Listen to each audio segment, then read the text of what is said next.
Now I feel like Anne Hathaway. I don't know how old she is, but she looks 19. Yeah, some of those ladies are keeping it together now. Yeah, even the guys. And then there's all those conspiracies. They're like the children's blood, Illuminati. Baby blood. I put checkerboard flooring Adrenochrome. on the floor of my special, and people keep thinking like Freemason. They're like they got him. Oh my God! I just like checkerboard flooring. Bro, I went to a satanic wedding with Duncan Trussell. Duncan Trussell, he has this character called Little Hobo. And Little Hobo's a puppet, and he brings Little Hobo out, and he tells everybody that, his grandfather just died, and he left behind his puppet. And he's fucking, this is a satanic puppet. It's one of the funniest bits I've ever seen in my life. It's an amazing bit.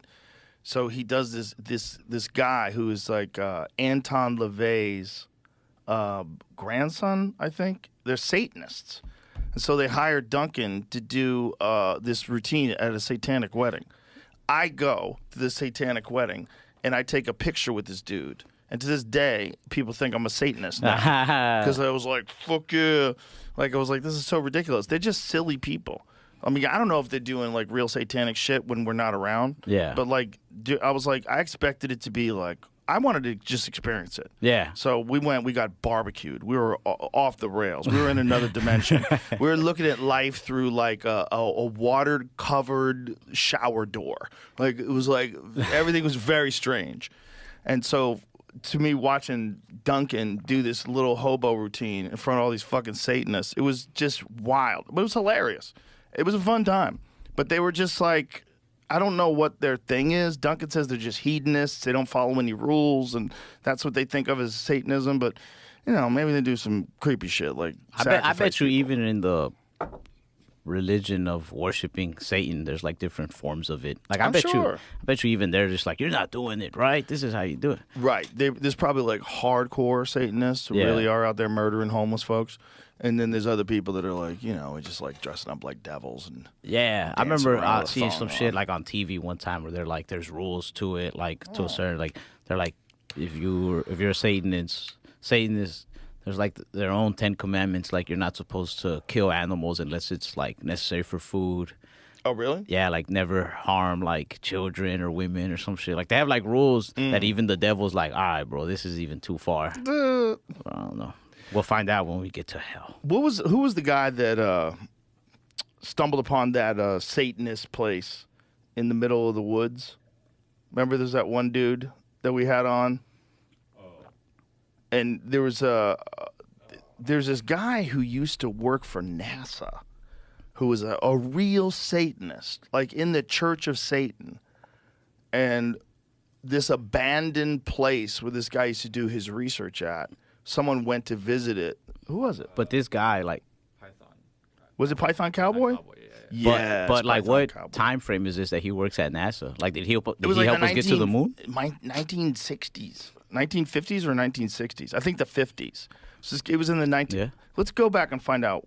I think it's crazy if this is one of the guys that helped us get to the moon. Like, But bro, this guy used to wear like the outfits and everything. Like there's photos of him like at a real got Satanist like church. horns and like some nerdy glasses. He was like an open Satanist. Like you could kind of be an open Satanist and still be a rocket scientist in the 1960s. They hadn't figured out that was kind of fucked up yet.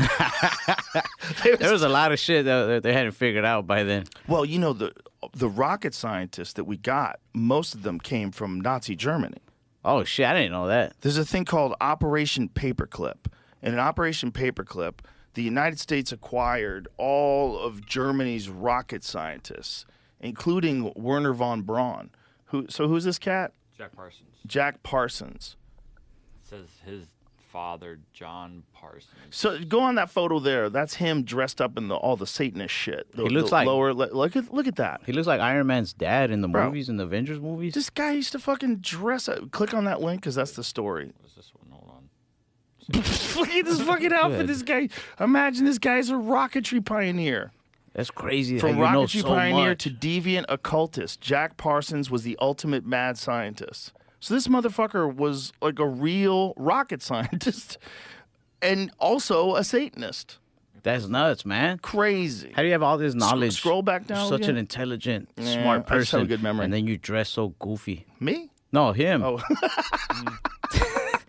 This guy. Well, he dresses normal unless he's doing the Satanist thing. But that's what I'm saying though. Like, you know how to fucking, you're a literal rocket scientist. You know about rockets, and then in your free time, you're like, let me put out this goofy ass getup. Yeah. So the 1930s, when the Suicide Squad began conducting their explosive experiments, rocket science belonged largely to the realm of science fiction. Oh wow! So this guy, so they were thinking it was all horseshit. It was mostly science fiction. This guy was like a legit rocket scientist who's also a Satanist. So this guy's place, this Python cowboy dude, went to this guy's place and he said there's like blood splatter on the walls. There was like a chair that had like this red puddle underneath it. He was like, it creeped him the fuck out and he ran out of there. This is it. That guy went to his place? Well, he went to the space rocket facility and people were... He said there was all sorts of stuff on the walls. Yeah, I said there's like, look, they got these people spray painted upside down crosses on the rocks and shit. I know he had video footage of, but he said it's really creepy. So this is him when he's stumbling upon, like, they got Latin written on the walls and it's weird. So a lot of these places, I guess, these Satanists had come in and they're doing like their little rituals in this place, little psychos. Earlier when I said that we like went too far with technology, I'm starting to take it back. Take it back. Now I feel like, hey man, kill some time on Netflix or Instagram. Like, don't go spray paint upside down crosses and stuff. Don't be sacrificing people in the woods. Go get Disney Plus or something. Yeah, get Paramount Plus. Yeah. Go watch the new South Park one, the Pandaverse. Hell yeah. You don't have to. But, there's always been people that are like doing secret things on the fringe. There's always been people like that are doing like forbidden secret things in society. Yeah, little penis people. A lot. That has to be what it is. You got to find something to like obsess about. You got to like distract people from your real issue sometimes. I think there's also like people that are in these like elite circles of like world leaders and shit like that. I think they probably like to do the creepiest, most deranged shit secretly. Like they have these little secret societies together. For sure. I think it's always been the case. There's got to be some weird shit going on. Always. Too much time and money on your hands can lead to some like how do I achieve the next level of being elite? You know what I mean? There was this guy so like when I used to go work at my dad's body shop, we stop at this gas station sometimes, and that area was a lot of like, it's like a hood area that would neighbor like the mansion area. So there's like a lot of rich folk around there too.